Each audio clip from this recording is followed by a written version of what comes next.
What's up, YouTube? Tim here, TRD Adventures. Real quick, it's been busy. Work's been kind of hectic, so I haven't been able to get a whole lot of videos. Had a busy, video-wise, haven't been able to do, but got plenty of RC time in. Had a great into this summer, fall through comps, Crawlapalooza 2020, and very, very important to me. I became, got a golden opportunity. I became a team driver for Team GSpeed LCG chassis. Big thank you to Gabriel there. Super amazing guy, great customer service, amazing products, super knowledgeable. Again, shout out to the whole GSpeed team for all the help they've helped me unknowingly or knowingly, searching, looking for stuff they've done and whatnot like that. So in the next couple of videos, I'm going to do a in-depth breakdown of each of my GSpeed competition rigs. Like I said, one thing that I really got into was the competition crawling with RCs. Just have a super amazing time putting these trucks together. I've built, even before the GSpeed driver, I've probably put 7 or 8 GSpeed trucks together. Whether it be mine that I've put together or helped other local guys put theirs together, or I think my sister had one, I put one together for her. So, depth, this is, starting off here, this is my Class 1 GSpeed vehicle. Quick little detour there. We are using the RC 4-wheel drive hobby cab with the RC 4-wheel drive bod bed. We're setting an 11.3 inch wheelbase there. Nice little bed full of accessories. Nice narrow low profile bumper there, and a little bit in the front. I do need to do some work. I want to bend this up some more there. With the fender flares, definitely keep all that tire there. Nice so far. Right now it is just a basic interior cover, but I do have washing his dinosaurs in there, chilling from Firefly, watching the child in there. But Class 1, I chose, I wanted to run hard body. 2 reasons. Well, actually 3 reasons. I like the looks of hard bodies. I will be doing a Lexand body as well that I can just swap the body depending on where I'm at.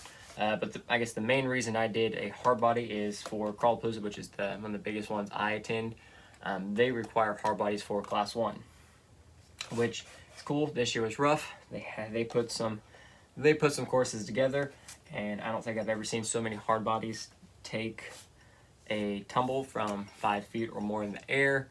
Some of them, I watched one tumble from the top all the way to the bottom. It was a good 15-20 foot stretch of rocks, end over end, sideways. My sister was there. I just finished putting together for her the brand new RC 4-wheel drive 87 extra cab pickup, Back to the Future. At one point in time during one of her courses in Class 1, she had the hood was kind of hanging off open, both doors were open, the tailgate was open, flopping around, and she was, you can't touch your car, so she was just going to have doors open, tailgates, body, brand new body, and pieces were kind of hanging off. It was kind of brutal, but it was fun. Overall, I think I did okay. I had some issues in the very first course. I was not keeping track of time very well. Just wasn't focused. Apparently I didn't have enough Red Bull that morning. So anyway, breakdown overall everything. So I guess the other reason is point-wise, especially anything Sorka related comping, Sorka light roll comping. Hard bodies, points add up real quick between hard body, cab, bed, drop bed, adds up real quick. So do have full metal front bumper with stinger and metal rear bumper. We do have the RC 4-wheel drive roll bar here in the rear. Nice items, accessories, functional and non-functional. This rig does in fact point out, whether it be Sorka Light or Sorka. Even with the interior, it does hit the points. And I just have, through the sliders here, nice little grub screws. Actually, I do have functioning headlights and taillights on here too, because also I do trail with this truck. When I put this thing together, it just looks really good, so I also enjoy trailing with it. Even with the hard body and everything, my class 1 is the heaviest of mine. I think I'm saying with, depending on the battery, I'm at either 6 or 6.2 pounds. So not, I mean, it is heavy, but for class 1, I'm okay with it. I know the way it handles, I know the way it drives.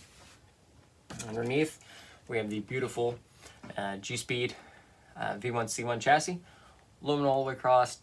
Ignore my terrible wiring. I've been going through a lot of rigs, cleaning stuff up. I just finished over the last week, taking every axle out of every vehicle and every transmission out of every vehicle and greasing them. That was a terrible idea. It was a good idea. It was just, I have a lot more trucks than I realized. So that is the of my class 1. This started as I stripped down a, actually this was kind of a spare parts build for the most part. In fact, it really was. I'd already had a skid plate here, just a Vader skid. GSpeed makes skids for all their chassis. Great chassis, I just happen to have one already in the drawer. I have the GSpeed V1 C1 hard body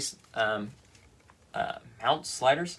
These are sliders and electronic trays, and they have nice holes already pre-drilled, 3D printed to help mount the hard body. And I have grub screws in there, so instead of doing the bolts every time, I can just simply fold over, hook the body in the grub screws. I haven't had any issues, it never came off or anything like that. So that's done great for me. Some skid. Like I said, this was spare parts build. I have SCX or an AR44 rear axle and an Element front axle. I'm kind of glad I had that one because I like the behind the axle steering on the Elements. I think it just has a little more clearance there. So this season's basically over for my class 1. We don't have any more local comps going on. I don't have a whole lot of anything else planned.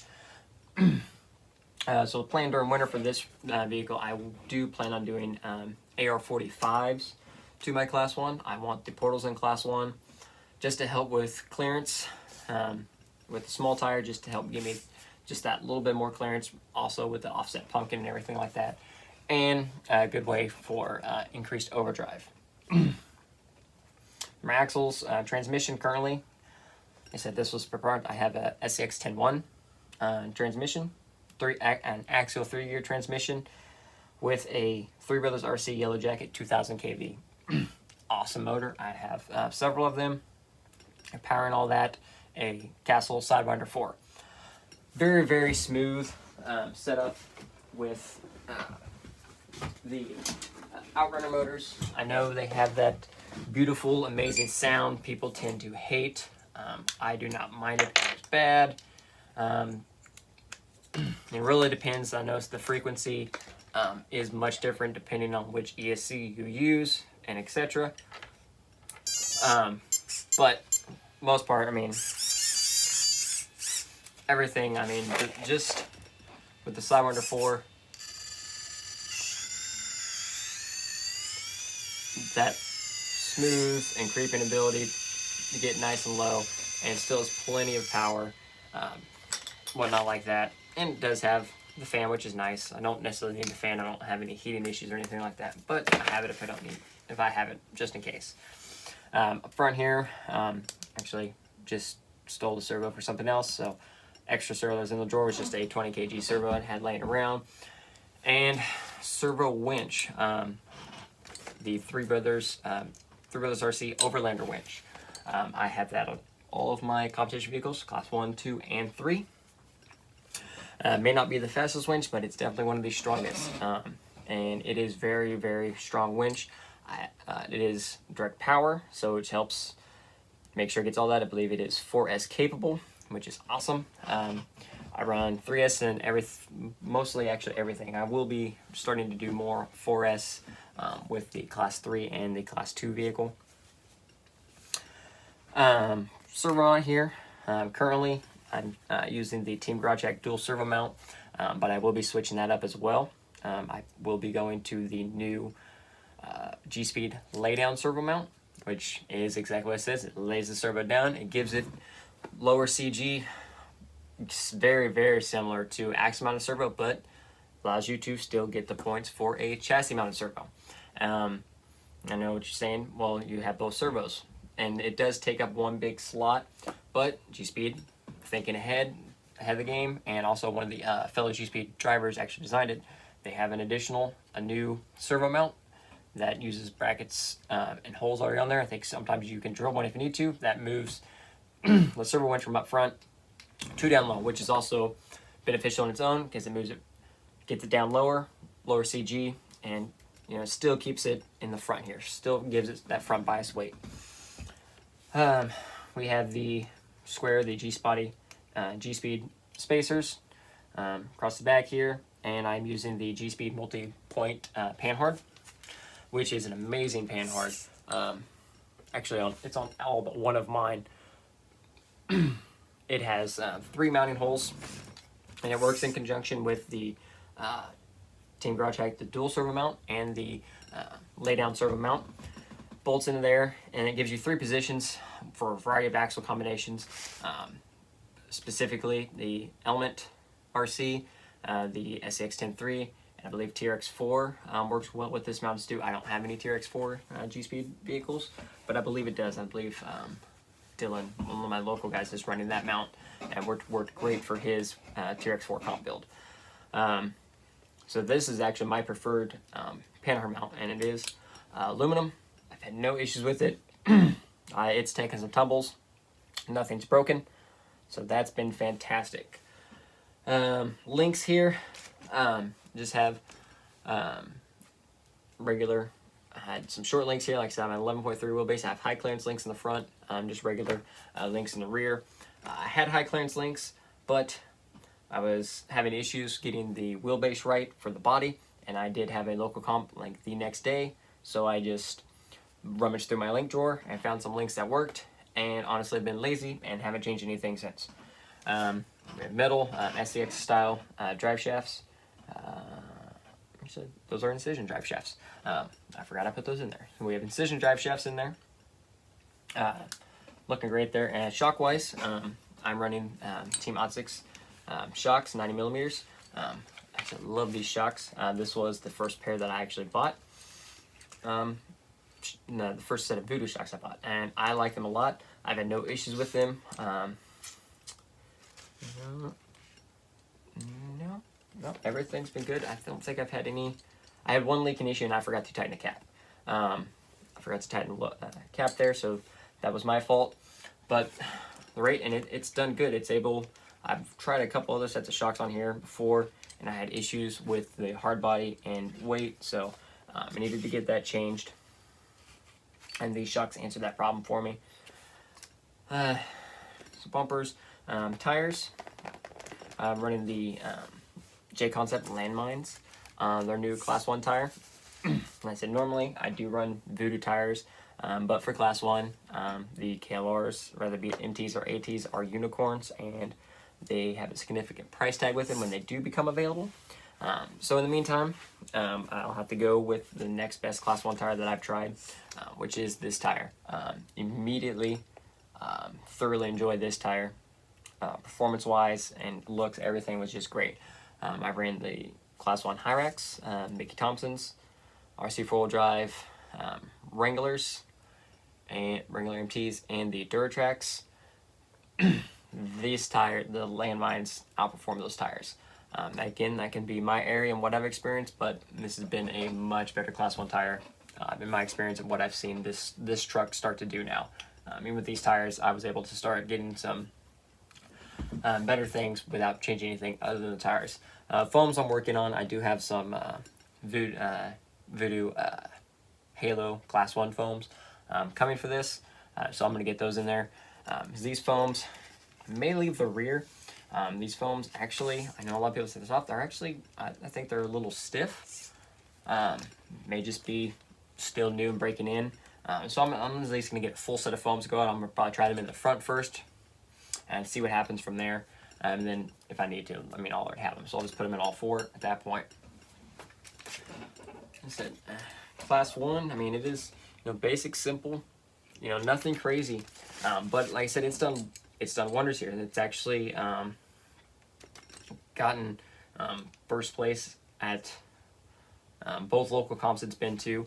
The last one was a very, very, very, very, very good turnout. We ended up having to spread it over 2 weekends. We had it in,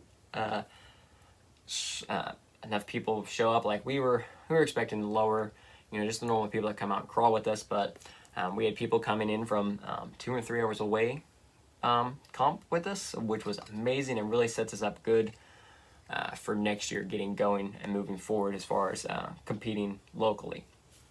So far she's done me good. Like I said, I had no issues with it. And I chose purple on here. I really like this metallic purple, and I kind of cheated on the sliders. We just have tube adhered to the body, but it's metal and it counts, and everything else works. I said flares, my mirrors are still on there, amazingly enough, wipers, and just a good old accessories. So this is my GSpeed Class 1. I said honestly right now, for as well as it's done with, other than the chassis, she doesn't have much performance really working for her. I do plan on doing 10-3 axles during the off season, and the Team Garage Hack forward motor mount. If I get the 10-3 axles, I will probably just settle for 0 overdrive on the forward mount just to get it forward. I will then at that point do overdrive through the axles. I will get the for Class 1, I will probably get the mild, or the mild overdrive gears, 24% overdrive, which I think for me should be plenty and sufficient. And that way those gears are easy enough. I can just pull those covers off, swap back to the stock gears, I can go trail for hours on a time. I don't have to not trail with it just because it has that much overdrive. So there's Class 1. We'll do another couple of videos to go over Class 2 and Class 3. Thanks for watching, guys.